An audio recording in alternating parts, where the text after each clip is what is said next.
assunto de hoje são as frases temáticas da redação e como inseri-las dentro do seu texto. A gente já conversou com o professor Nilson Douglas Catino em outras oportunidades, falando a respeito da redação, com relação à fuga ao tema, ao você ficar tangenciando, né, pequenas ações que acabam servindo como um desconto de nota dentro disso. Então a gente volta a falar sobre redação com o professor Nilson. Professor, obrigado pela atenção de sempre aqui conosco. O que dá para a gente pontuar então sobre essas frases temáticas? O que seriam elas, né? Vamos dar alguns exemplos para o pessoal que nos acompanha e depois a gente fala da melhor forma de colocá-las dentro do texto. Certo, obrigado mais uma vez pela parceria, Edson.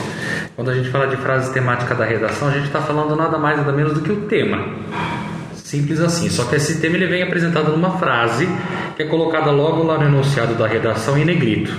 Então a gente teve lá os que a gente tratou nas últimas semanas, os estigmas em torno das doenças mentais. A gente poderia falar outra a respeito da valorização da leitura. Isso são frases temáticas que trazem problemas sociais, esse grande campo e assunto que deve ser tratado no texto.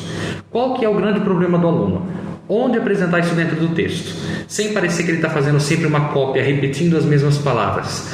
O tema, as frases temáticas devem aparecer ao longo do texto, porque ele tem que discorrer sobre aquele assunto. Mas ele precisa ter estratégias para que aquilo não se torne repetitivo e ao mesmo tempo ele saiba onde essa frase temática vai aparecer para poder deixar destacada para o corretor da redação que ele realmente compreendeu aquilo que está sendo pedido para ele. Então, a gente pode pegar como último exemplo aquilo que a gente falou do estigma em torno das doenças mentais. Então, ele tinha que ter ideia que eu tenho vários termos ali dentro: estigma, doenças mentais. Mas o foco estava em cima do estigma. Então, esse nome estigma deveria aparecer com mais intensidade dentro do texto. E o aluno tem que ter essa percepção, porque é uma habilidade de leitura importante. Era o foco sobre o qual eu deveria discorrer dentro do meu texto. Então, essa é a importância dessa frase temática. Ela é o norte para você escrever aquilo que você precisa. E depois, por exemplo, já pegando nesse caso, poderia falar sobre as doenças mentais. Sim, exatamente. O foco, aí o que acontece? O aluno ele precisa levantar o seguinte: a partir do momento que ele leu aquela frase temática, é interessante que ele elenque o seu ponto de vista, que é o que a gente já falou da outra vez da tese.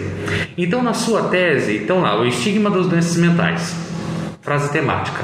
A minha tese é o meu ponto de vista a respeito disso. Essa tese geralmente tem que ser composta por essa frase temática e um verbo e um complemento que indique esse ponto de vista para eu formar a minha tese. Então, se eu colocar lá estigma das doenças mentais e sociedade, e não tem uma opinião em torno disso, estou jogando mais um complemento ali.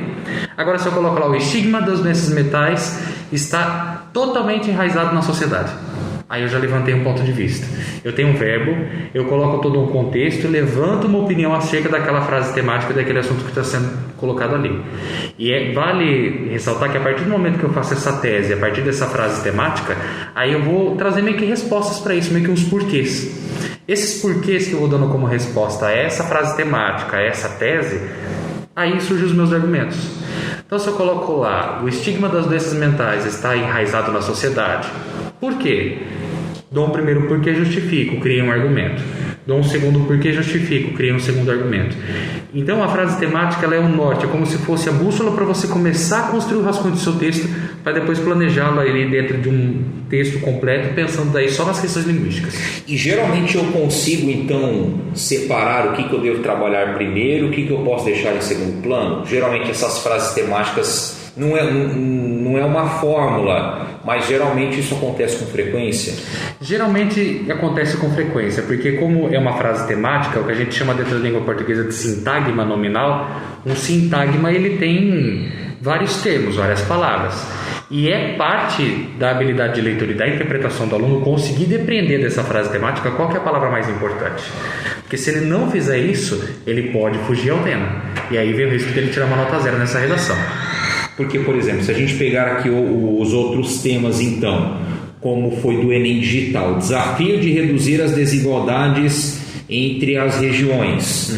Desafio. Exatamente.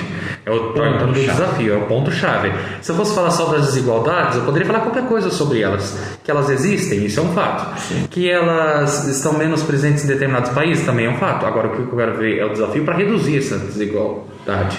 Então, isso tudo deve ser levado em conta. E aí a gente... Então, isso pode ser colocado tanto no início como no meio, pode ser no início, meio e final dos textos. É imprescindível que apareça no início do texto, porque o primeiro parágrafo do texto ele trabalha com o que a gente chama de tese. E a tese tem que apresentar o ponto de vista, e esse ponto de vista tem que aparecer logo no primeiro parágrafo. Então, automaticamente, essa frase temática tem que aparecer ali. Qual que é o erro que o aluno não pode ter? Deixar só a frase temática sem a tese. Se eu simplesmente repetir o tema, eu não estou falando o ponto de vista. Então, eu coloquei lá, hoje há desafios para reduzir a desigualdade social no Brasil. Ok, isso daí já foi dado. Isso daí já está colocado na frase temática. Agora, o desafio para reduzir a desigualdade social no Brasil está em torno de uma política de preservação disso. Aí eu comecei a apresentar um ponto de vista. Então eu preciso trazer complementos à minha leitura, à minha informatividade para essa frase temática. E isso dentro de um texto dissertativo argumentativo... Isso é regra, isso precisa acontecer. Se não acontecer, logo no início você já tem desconto na nota. Porque você não apresentou a tese, você não apresentou o teu ponto de vista. Não tendo o ponto de vista apresentado, deixa de ser um texto argumentativo. E eu posso, nada impede de eu utilizar outras palavras também, sinônimos com relação a essas frases-chave, ou esse assunto, essa frase em si, a temática, ela tem que ser utilizada dessa maneira. Na verdade, até é preferível que se utilize sinônimos. E lembrando que não existe sinônimo perfeito. Mesmo quando eu vou optar por algum sinônimo, ele tem impactos diferentes. Então é só a gente pegar lá, desafio para reduzir a desigualdade social. Eu poderia colocar obstáculo. Agora se eu coloco entrave. Entrave é uma palavra que ela tem um caráter mais negativo. Isso já denota até um posicionamento por parte de quem está falando. Porque o obstáculo subentende que eu posso ultrapassar. Exato. O entrave parece que é algo que foge do meu alcance. E o desafio, ele pode ser algo positivo, algo desafiador, empolgante. Agora, quando eu coloco esse desafio como entrave, como sinônimo, ou problemas para reduzir a desigualdade no Brasil, aí fica escancarado que eu estou tratando aquilo como um aspecto negativo. Então, os sinônimos também eles revelam muito do posicionamento. É igual estigma. Se eu trocasse estigma por preconceito, era algo completamente negativo. Agora, se eu trocasse estigma por padrão em torno das doenças mentais, um padrão de conceito, já tem um caráter mais amenizado, mais ameno em torno do tema que está sendo tratado. Mas o Enem, de maneira geral, professor, então ele quer que o aluno ele faça um texto com uma levada mais positiva? Aí vai depender da força de argumentação dele. Se o aluno trouxer algo positivo em torno do tema e conseguir comprovar, ok. Se for negativo e ele também conseguir provar e estiver bem fundamentado, é isso que importa. Desde que não desrespeite os direitos humanos, o que importa para o Enem é um texto com opinião e bem fundamentado. O aluno ele pode então, eu faço um texto com uma realidade que talvez não seja das melhores, mas o meu argumento ele é concreto. Exatamente, se o seu argumento estiver bem fundamentado, é isso que importa. E lembrando essa questão de desrespeito aos direitos humanos. Então, suponhamos que caia lá como uma frase temática, a valorização da vida. É inconcebível colocar dentro do Brasil a pena de morte como uma proposta de intervenção, porque isso não é constitucional no nosso país. Então aí desrespeitaria os direitos humanos. Até a questão do aborto, em que medida isso é legalizado no país ou não, e que infringe alguns dos direitos humanos dentro do nosso país. Então eu preciso tomar muito cuidado nesse sentido, eu preciso ter conhecimento de mundo também quando eu vou levantar um ponto de vista a partir desse tema. Por exemplo, a questão do aborto, que inclusive é um assunto muito delicado. A questão do SUS, sim, né, do quanto que é gasto, o mercado ilegal, né, de procedimentos, o que isso afeta a saúde da mulher também. Então, quer dizer, essas realidades delicadas, elas podem ser expostas, contanto que se tem, então, um argumento plausível. Exatamente. E ninguém pode colocar algo positivo em torno daquilo que já é constitucionalmente negativo. E o contrário também é verdade. Então o aluno precisa ficar atento nisso aí.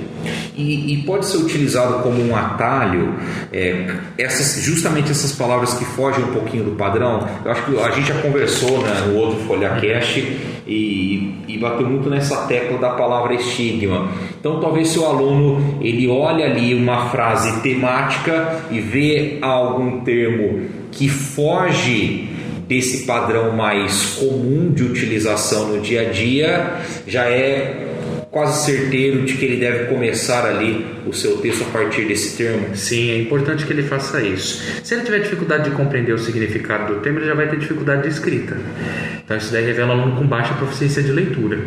Esses termos que não são muito usuais do dia a dia do aluno podem ser sanados ao longo da vida estudantil dele, em que ele vai criando repertório, vocabulário por meio de leitura.